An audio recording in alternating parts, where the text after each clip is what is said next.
no dia 14 de outubro de 2004. Uma aeronave Bombardier CRJ-200 quase vazia, com apenas 2 pilotos a bordo, se encontra em uma situação extremamente séria. Durante a subida, várias grandes entradas de arfagem foram sentidas, e agora a aeronave está em sua altitude máxima em um stall totalmente desenvolvido em uma curva à esquerda, com mais de 80 graus, e ambos os motores falharam. Mas não é a aeronave, ou os sistemas da aeronave, que causaram essa situação. Esta é a chocante, mas infelizmente verdadeira história do voo 3701 da Pinnacle Airlines. Fique ligado.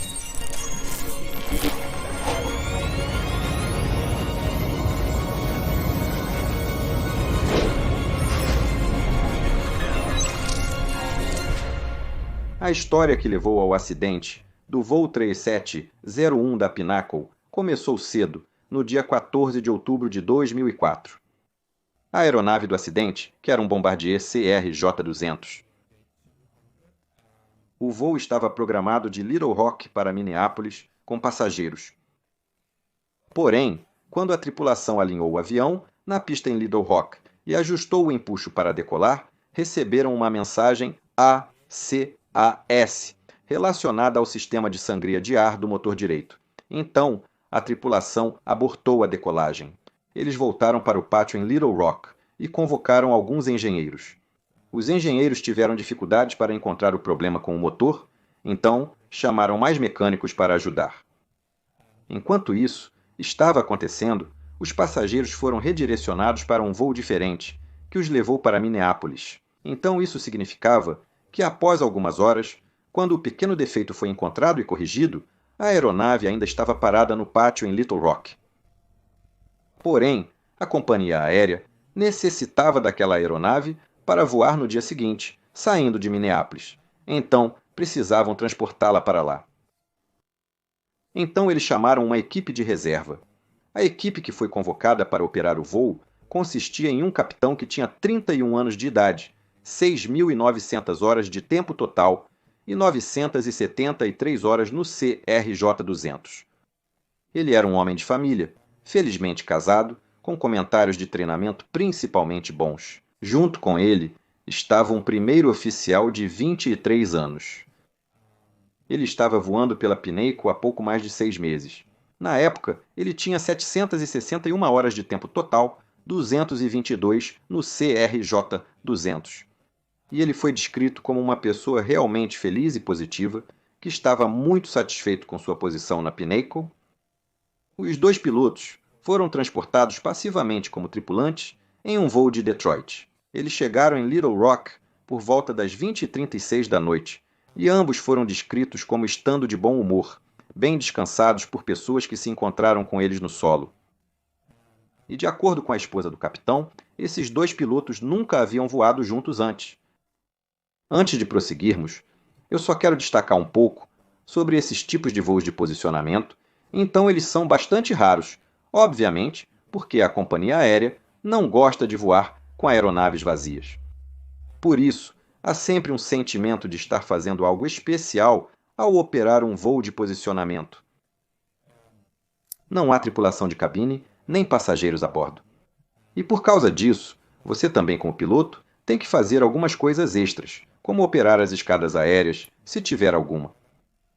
Você precisa garantir que as cozinhas estão seguras, que não há carrinhos se movendo e precisa armar os escorregadores dianteiros.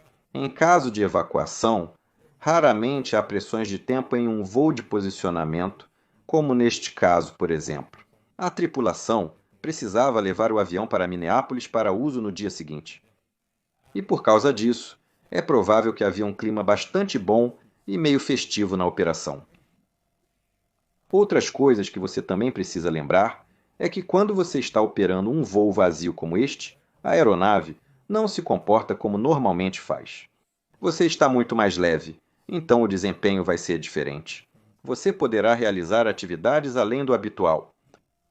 Considerando isso, representa ameaças bastante significativas, porque a maneira como você opera uma aeronave precisa ser exatamente a mesma. Não importa se você está operando com ou sem passageiros ou tripulação de cabine. Ok, é só para ter em mente. A tripulação recebeu os planos de voo para o briefing. Planejaram subir até a altitude de cruzeiro de 33 mil pés, e o tempo ao longo da rota parecia bom, com apenas uma camada de nuvens parcialmente cobrindo o aeroporto de partida, mas ficando claro à medida que se moviam para o norte.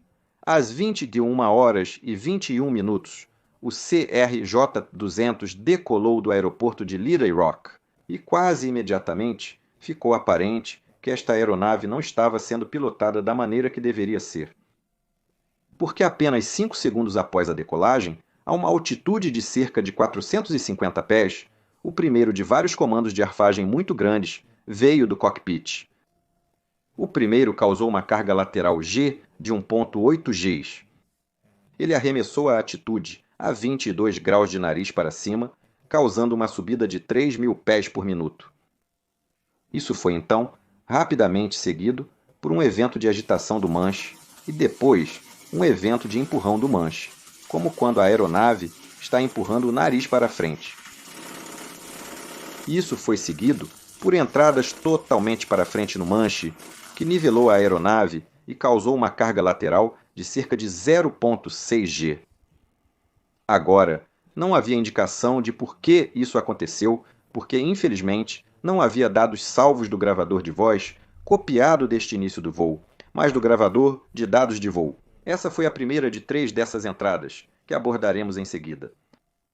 A aeronave continuou a subir, e cerca de 4 minutos após a decolagem, quando atingiu aproximadamente 14.000 pés, o piloto automático foi acionado, e depois disso, ambos os transcritos do controle de tráfego aéreo e da gravação de dados de voo mostram que os pilotos agora trocaram de assentos. Isso indica que o capitão passou do assento esquerdo para o direito e o primeiro oficial para o esquerdo. Não sabemos o porquê, mas o que sabemos é que, logo após isso, o piloto automático foi desconectado e o segundo comando de arfagem foi registrado a partir do cockpit. Desta vez, eles puxaram 2,3 Gs de carga vertical que deu uma taxa de subida de cerca de 10.000 pés por minuto. A aeronave continua a subir. E logo após isso, há gravações de movimentos cíclicos à esquerda e à direita do leme de direção. Então eles começaram para a esquerda, depois direita, depois esquerda, depois direita novamente. Isso deu alguma carga lateral à aeronave, bem dentro dos limites de desempenho da aeronave. Definitivamente, não é algo que você teria sentido como passageiro, ou normalmente faria. A tripulação continua a subir, e a 24.600 pés, a última entrada de arremesso para cima está sendo sentida. Desta vez, é uma carga G de 1,87. Isso dá cerca de 9.000 pés por minuto na taxa de subida. Isso é indicativo de pilotos que estão meio que testando as coisas, certo? Eles estão fazendo coisas agora que nunca fariam, se houvesse passageiros ou tripulação a bordo. Eles testam os limites do que a aeronave pode fazer. A aeronave agora continua a subir até uma altitude de cruzeiro planejada de 33.000 pés. Mas em algum lugar por aqui, a tripulação de voo decide que seria uma boa ideia ver se eles podem subir até o teto máximo certificado do CRJ-200, que é 41.000 pés. Eles contatam o controle de tráfego aéreo, pedem o nível de voo 410. O controle verifica que não há tráfego acima e libera a subida para esse nível. Em algum lugar por aqui, também é onde as transcrições do gravador de voz do cockpit começam a gravar. Então, a partir daqui, sabemos que os pilotos estavam meio que rindo, certo? Eles estavam em um clima festivo no cockpit. Há muitas expressões como "Oh cara, oh mano, isso é 41, não acredito que estamos tão alto". Parece meio normal, porém, e muitas risadas e coisas assim. Definitivamente, indicando que o clima na cabine de comando é diferente do que seria em um voo comercial normal. O modo piloto automático que os pilotos estão usando para subir até 41.000 pés vai se tornar realmente importante para essa história. Eles estão usando um modo chamado velocidade vertical. E o que a velocidade vertical faz é meio que como o nome indica. mantém uma certa taxa de subida, uma certa velocidade vertical. Este é um modo que normalmente usamos muito raramente, quando estamos operando em alta altitude. Porque ele vai subir com essa velocidade vertical e vai sacrificar a velocidade para manter essa taxa de subida vertical. E é exatamente isso que acontece. Então, a partir de cerca de 37 mil pés ou mais, a entrada do piloto de 500 pés por minuto, mantendo essa taxa de subida, está bem, desde que o empuxo dos motores possa sustentá-la. Ok? Porque o acelerador externo moverá o empuxo para o empuxo total e então manterá 500 pés por minuto. Se o empuxo for insuficiente, a velocidade começará a diminuir. E foi exatamente o que aconteceu. Eles começaram com a velocidade de 203 nós, que é Mach 0.63. E à medida que continuavam subindo, as velocidades continuavam diminuindo cada vez mais. Então, quando atingiram 41 mil pés, a velocidade agora era de 163 nós e Mach 0.57. Agora, por que isso é importante? Bem, isso acaba sendo a coisa mais perigosa que eles fizeram até agora. Porque se você conhece sua aerodinâmica, sabe que à medida que a velocidade continua ficando mais e mais lenta, se você quer que a aeronave continue a voar, o ângulo de ataque da asa, ou seja, o ângulo que a asa tem contra o ar que vem de frente, precisa aumentar. Com velocidades mais baixas, é necessário um ângulo de ataque maior para manter o mesmo nível de sustentação. Porém, ao fazer isso, a diferença de pressão entre a parte inferior e superior da asa aumentará. E isso aumentará esses vórtices que estão sendo criados nas pontas das asas agora. Esses vórtices também vêm com algo chamado arrasto induzido. Isso significa que à medida que a aeronave fica mais lenta, especialmente em alta altitude, onde o ar é muito fino, o arrasto induzido aumenta cada vez mais.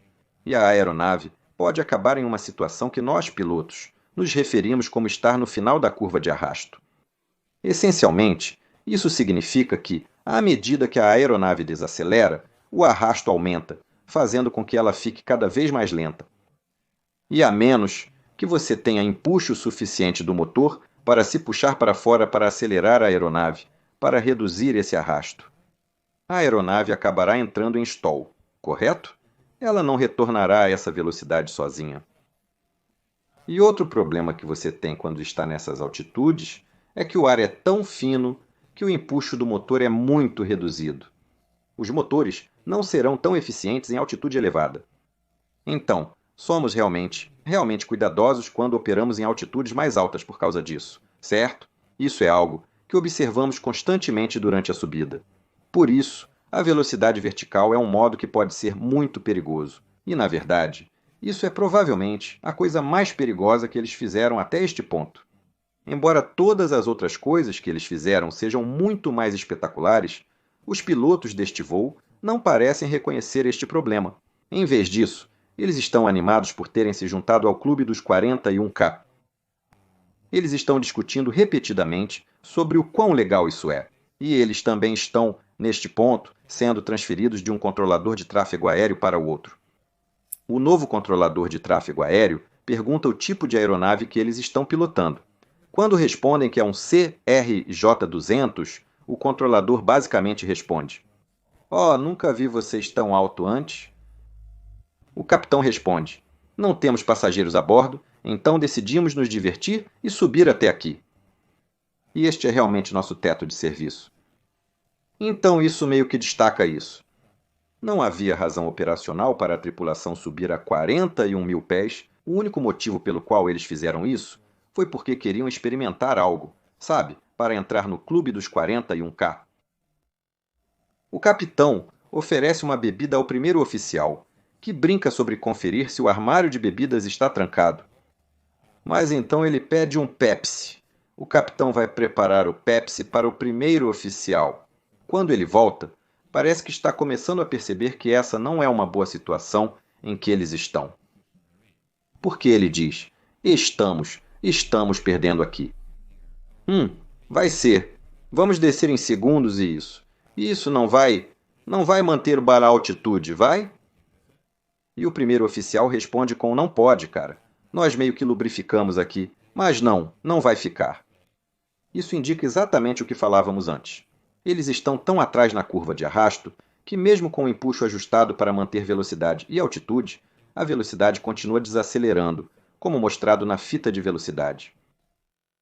Às 21h54, o capitão entra em contato com o controle de tráfego aéreo e pede para obter uma altitude mais baixa, talvez nível de voo, 390 ou 370.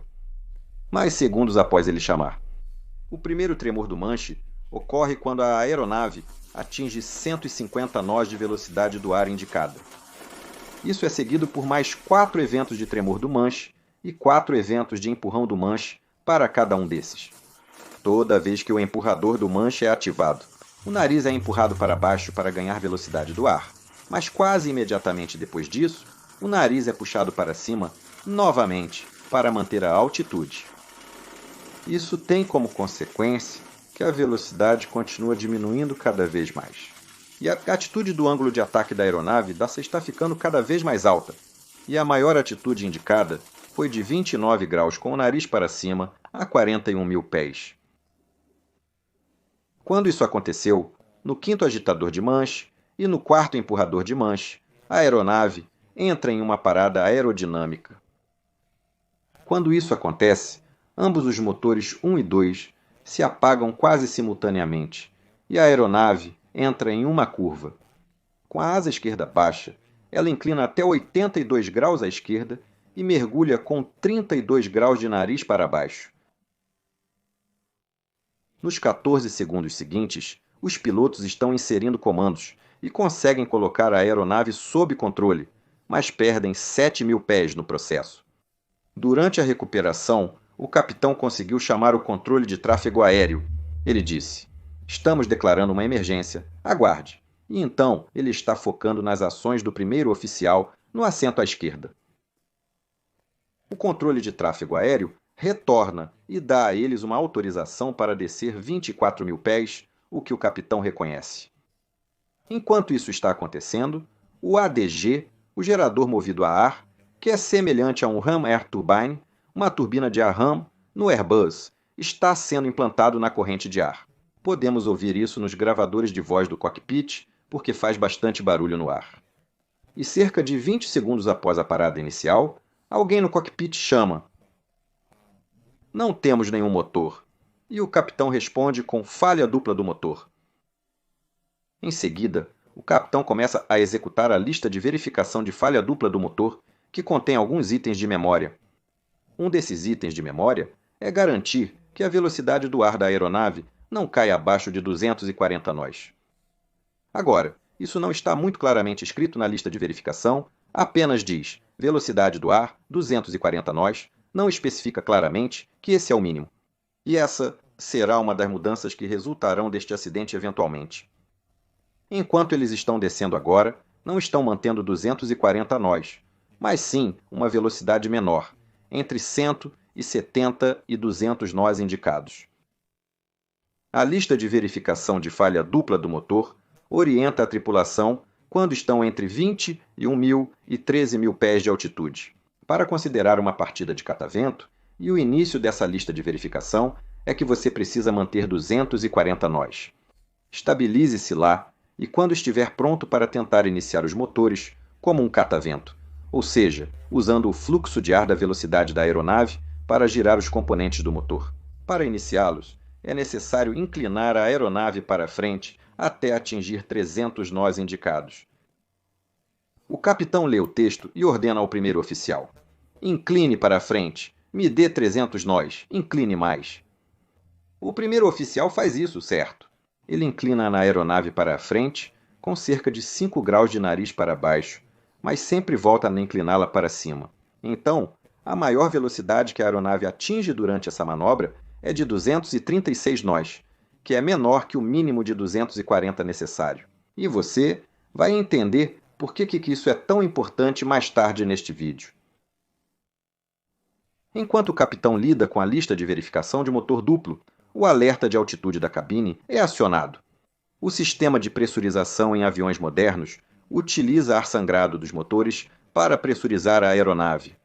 E claro, se você perdeu os dois motores, significa que não há ar sangrado disponível para pressurizar a cabine.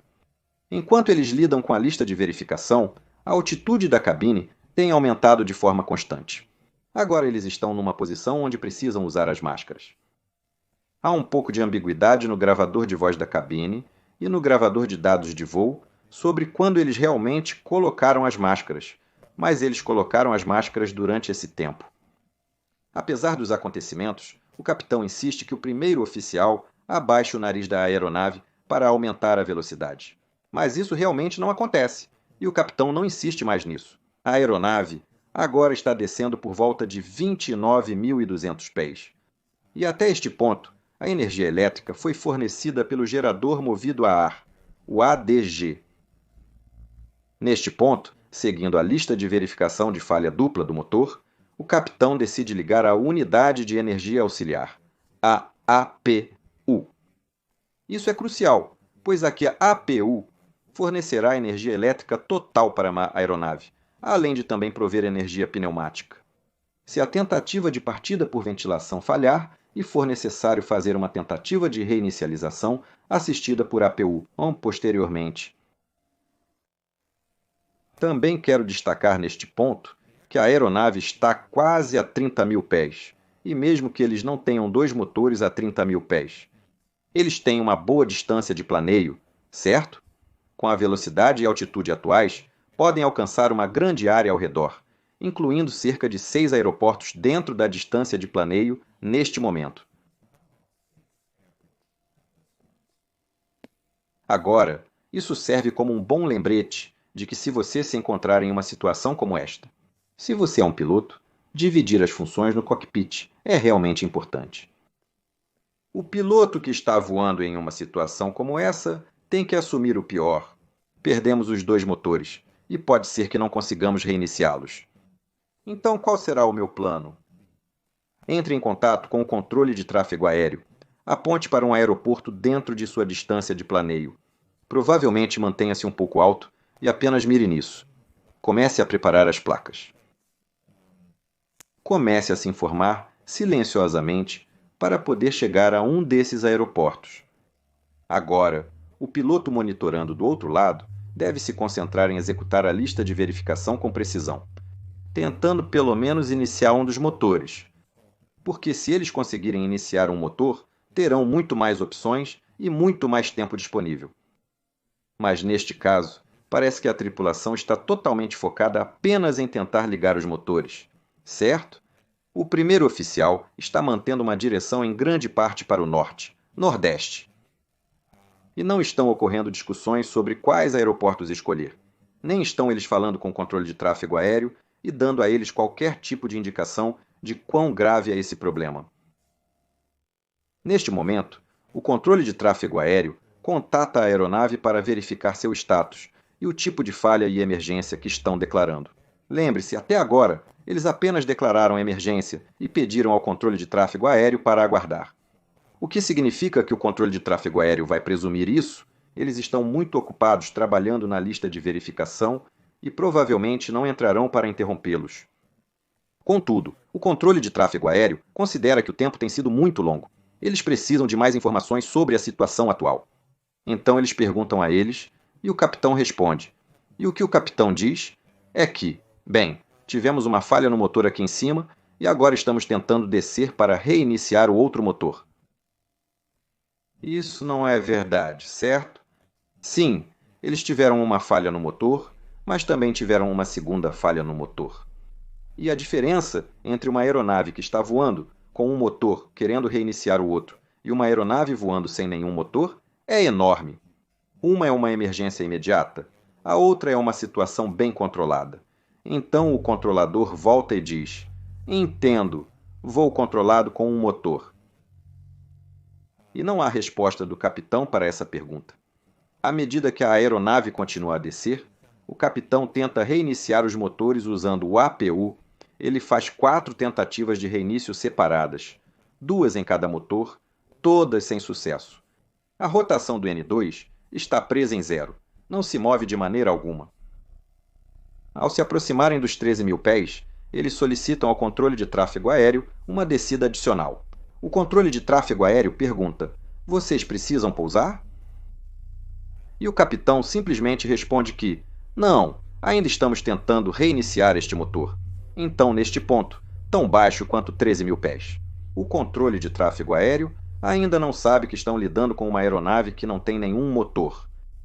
E o capitão ainda parece que ele está tentando ocultar o fato de que eles se colocaram nesta situação. Às 22h08, o capitão é ouvido no gravador de voz copiado dizendo: trocar. O primeiro oficial responde com sim. E então, há alguns sons de reorganização no gravador de voz do cockpit, indicando que os pilotos estão agora voltando para seus assentos originais. Então, o capitão volta para o assento esquerdo novamente, o primeiro oficial para o assento direito, e a partir deste ponto, o capitão está no controle da aeronave. O primeiro oficial lida com a lista de verificação e fala com o controle de tráfego aéreo, entrando em contato com eles. A primeira coisa que ele faz é declarar que eles estão realmente tendo uma falha dupla de motor e que eles precisam de vetores para o aeroporto mais próximo imediatamente. À medida que a aeronave está passando por cerca de 9.000 pés agora, com o controle de tráfego aéreo bem ciente do que está acontecendo, a tripulação está pedindo ajuda para chegar ao aeroporto disponível mais próximo. Isso é identificado como Jefferson City, que está logo à frente. O problema é que, embora Jefferson estivesse dentro do alcance de planeio quando eles estavam a 30.000 pés e quando estavam a 20.000 pés. Desde que começaram a manobrar, tentaram reiniciar os motores e não se concentraram em manter a melhor velocidade de planeio, que teria sido 170 nós. Jefferson City agora está fora do alcance de planeio. Mas eles ainda não descobriram isso, ainda não perceberam isso. O primeiro oficial está solicitando ao controle de tráfego a frequência da torre de Jefferson City e do ILS, para que possam sintonizá-las. E neste momento, eles ainda estão na nuvem. Ok, a camada de nuvem sobre Jefferson City está a cerca de 5.000 pés, então eles continuam a descer agora. O capitão está pedindo vetores para virar e se estabelecer na linha central, o que eles eventualmente fazem. Mas quando eles saem das nuvens a cerca de 5.000 pés, então o capitão pergunta onde está a pista. O primeiro oficial vê a pista, aponta para o capitão e o capitão declara: não vamos conseguir alcançar essa pista. E existe uma estrada ou algo assim? Eles olham ao redor. Eles veem uma linha reta de rodovia, iluminada um pouco à esquerda. Então a aeronave se afasta da linha central da pista em Jefferson City e vira em direção a esta rodovia. Às 22h, 14 minutos e 46 segundos, o capitão é ouvido no gravador de voz da cabine dizendo: vamos manter o trem de pouso recolhido. Eu não quero atingir nenhuma casa aqui. Isso mostra alguma importância para mim, porque como piloto, eu sei que se você for fazer um pouso de emergência em solo firme, é crucial abaixar o trem de pouso para que ele absorva parte das forças de impacto. E o fato de eles escolherem não fazer isso para estender seu planeio e tentar evitar casas mostra que o capitão agora está focado em tentar evitar baixas no solo. A última coisa que é ouvida no gravador de voz do cockpit é: vamos entrar nas casas. E então, há vários alertas do sistema de aviso de proximidade do solo, seguidos pelos ruídos de impacto às 22h15:06.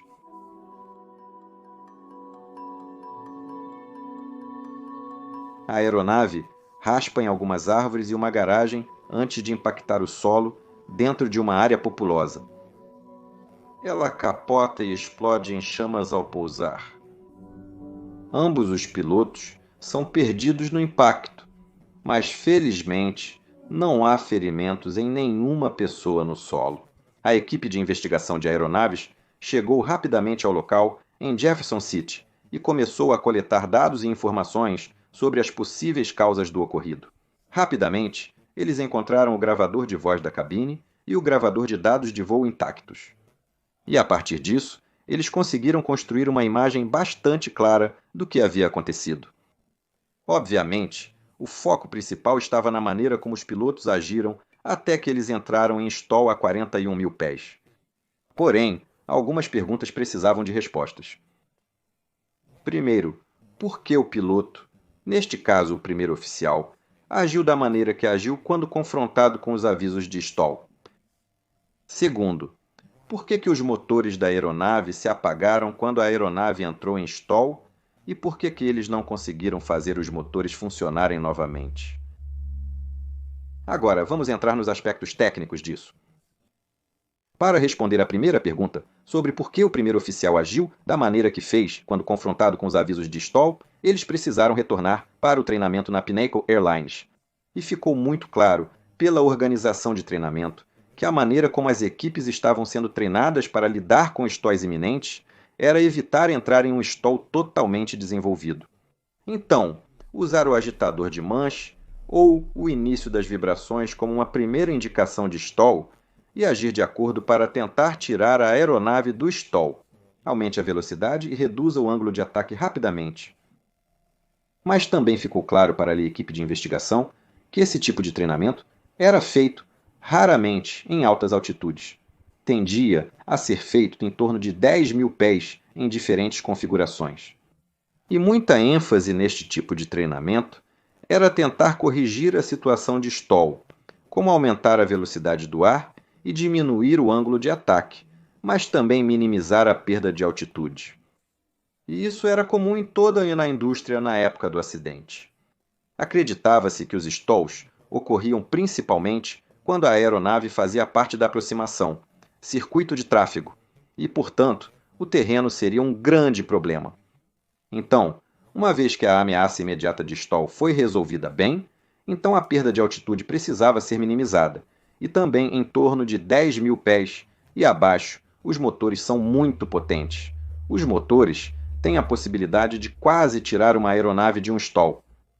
Isso não é o que acontece a 41 mil pés, onde os motores têm muito pouco empuxo excedente disponível. Então, como consequência deste acidente, companhias aéreas de todo o mundo começaram a praticar mais stalls em alta altitude. E para enfatizar a importância de realmente abaixar o nariz e manter o nariz para baixo até que a velocidade seja recuperada. Usando os motores de maneira suave e gradual para aumentar a velocidade. E somente quando a velocidade aumenta e a aeronave não está mais em stall, você pode começar a pensar em recuperar a altitude. Não antes disso. Agora, isso nos leva aos problemas com os motores e ao motivo de eles realmente terem apagado. Isso foi relativamente fácil de descobrir porque a aeronave estava em uma posição tão extrema, a 41 mil pés, com uma atitude de arfagem de 29 graus e uma velocidade realmente baixa. O que realmente aconteceu foi que o fluxo de ar que entrava no motor foi severamente interrompido. Isso levou a paradas do compressor e, basicamente, não havia ar suficiente sendo bombeado para os combustores para manter as chamas. Então, o apagamento das chamas de ambos os motores veio das atitudes extremas que a aeronave se encontrava durante a perturbação. Mas isso ainda não explica por que os motores não reiniciaram, certo? É uma coisa se eles apagarem. Mas se você está a 41 mil pés, deveria ter tempo suficiente para tentar girar, reiniciar os motores e depois usar o APU para iniciá-lo. Mas neste caso, não importa o que a tripulação de voo estava fazendo, o N2, o compressor de alta pressão e a turbina simplesmente não se moviam corretamente. O N2 estava preso em zero e não importa o que eles fizessem, ele não giraria. Por que isso? Bem, quando a NTSB perguntou aos fabricantes de motores, eles descobriram que esses motores específicos, os motores CF34-1 e 3, tiveram problemas com o procedimento de partida do motor em voo durante os testes de certificação.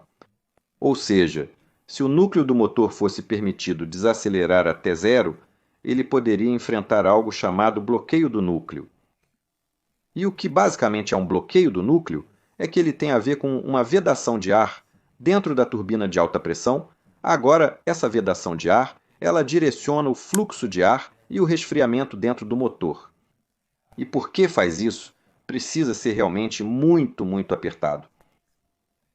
Sua construção envolve uma parte rotativa e uma parte estática.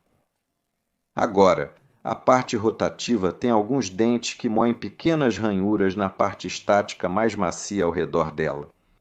E geralmente, durante a operação normal do motor, as margens são realmente muito apertadas. Agora, o que pode acontecer se o motor estiver funcionando a uma temperatura realmente alta e de repente esfriar, é que o material estático mais macio ao redor esfriará mais rápido do que a parte rotativa do selo de ar. E quando isso acontece, a parte rotativa pode sair desses sulcos que têm estado a moer e entrar em novo material no material macio, e ao mesmo tempo, o material mais macio, já que está esfriando mais rápido, está se contraindo em torno da parte rotativa, aumentando muito o atrito dentro do motor. Se a rotação N2, então a parte de alta pressão dentro do motor, se for permitido parar completamente, isso pode realmente travar o motor até que os componentes internos tenham esfriado o suficiente para se soltarem um do outro. E é por isso que lembra, como eu disse mais cedo no vídeo, que era tão importante que a velocidade do ar fosse mantida no mínimo de 240 nós? Bem, isso é porque a 240 nós há ar suficiente passando pelo núcleo do motor para manter este selo de ar girando enquanto está sendo resfriado. Então, quando ele esfriou adequadamente e você começa a reiniciar o motor, você não terá um problema.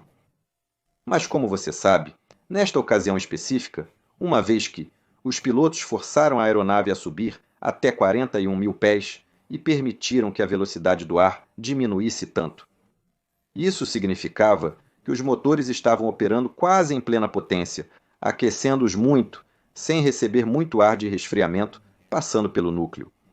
Um dos motores estava realmente em operação 300 graus, fora de sua temperatura máxima indicada pela linha vermelha, o outro estava apenas abaixo da linha vermelha.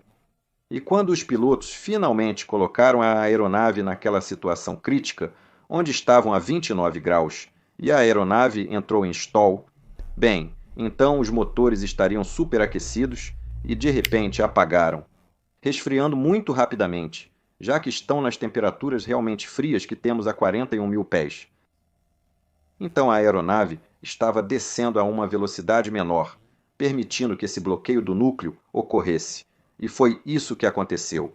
Os motores estavam totalmente travados, independentemente das ações dos pilotos. Depois desse ponto, eles não começariam a girar.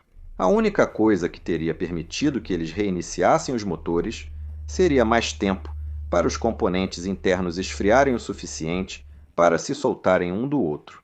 Devido a isso, uma diretiva de aeronavegabilidade foi enviada a todos os usuários dos CF34 para informá-los sobre o potencial de travamentos do núcleo em certas situações. E também houve mandatos da FAA para a General Electric para tentar atualizar a maneira como esses selos de ar foram construídos para minimizar o risco de travamentos do núcleo, como este acontecer no futuro. Então isso nos traz ao final do relatório final e o que o NTSB considerou ser a provável causa do acidente. O Conselho Nacional de Segurança nos Transportes determina que as prováveis causas deste acidente foram 1. O comportamento não profissional dos pilotos, desvio dos procedimentos operacionais, padrão e má aeronáutica, que resultou em uma emergência em voo, da qual eles não conseguiram se recuperar, em parte devido ao treinamento inadequado dos pilotos. 2. A falha dos pilotos em se preparar para um pouso de emergência prontamente, incluindo a comunicação imediata com os controladores de tráfego após a emergência sobre a perda dos dois motores e a disponibilidade de locais para pouso. E 3. A gestão imprópria dos pilotos da checklist de falha dupla do motor, que permitiu que os núcleos do motor parassem de girar, resultando na condição de bloqueio do núcleo do motor. Contribuíram para este acidente 1. A condição de bloqueio do núcleo do motor, que impediu que pelo menos um motor fosse reiniciado, e 2. Os manuais de voo do avião, que não comunicavam aos pilotos a importância de manter uma velocidade mínima do ar para manter os núcleos do motor girando.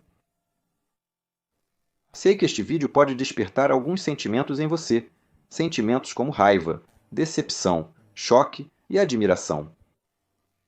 Mas não é por isso que decidi gravar este vídeo. Escolhi fazer este vídeo porque ele destaca um ponto realmente importante, que é o quão importante é manter a profissionalidade. Não importa em que tipo de situação você se encontre. Mesmo que você esteja em uma posição onde ninguém jamais descobrirá como você estava operando ou o que estava fazendo. Ainda assim, pode ter impacto e consequências, então tente permanecer o mais profissional possível. Além disso, existem alguns pontos de aprendizado realmente importantes neste vídeo sobre operações em alta altitude, aerodinâmica e também alguns sistemas técnicos. E é sempre por isso que eu faço esses vídeos, certo? Cada um desses vídeos na minha série sobre acidentes e incidentes de aviação, que você pode ver mais aqui. Vou tentar destacar algo que é realmente importante. Algo que tornou o mundo da aviação um pouco mais seguro após o acidente, mesmo que tenha sido realmente muito trágico quando aconteceu. Espero que você ache esses vídeos interessantes e que eles te ensinem algo, mesmo que você não esteja na indústria da aviação. E se você gostar, por favor, compartilhe esses vídeos nas redes sociais. Mas também certifique-se de que você se inscreveu no canal e que você ativou o sininho de notificações para que saiba sempre que eu enviar novos vídeos. Espero poder ouvir de você dentro do aplicativo Mentor Aviation ou dentro do meu servidor Discord. Se quiser comprar uma dessas camisetas que estou usando, tenho várias disponíveis na minha loja. Teespring, há links aqui abaixo do vídeo ou na descrição do vídeo também. E tudo dos lucros que vem de você comprar essas camisetas irão para o canal e para o meu trabalho de aumentar a qualidade. E se você quer fazer parte da verdadeira equipe principal, as pessoas que realmente têm influência sobre o que acontece no canal, sugestões, feedback sobre meus vídeos, bem, então junte-se à minha equipe do Patreon. Tenho reuniões semanais com minha equipe do Patreon, onde debatemos acontecimentos mundiais e pessoais. E também o que está rolando no canal. Eles têm a chance de dar feedback sobre vídeos e outras coisas comigo. Tenha um dia absolutamente fantástico, onde quer que você esteja, e te vejo na próxima vez. Tchau, tchau.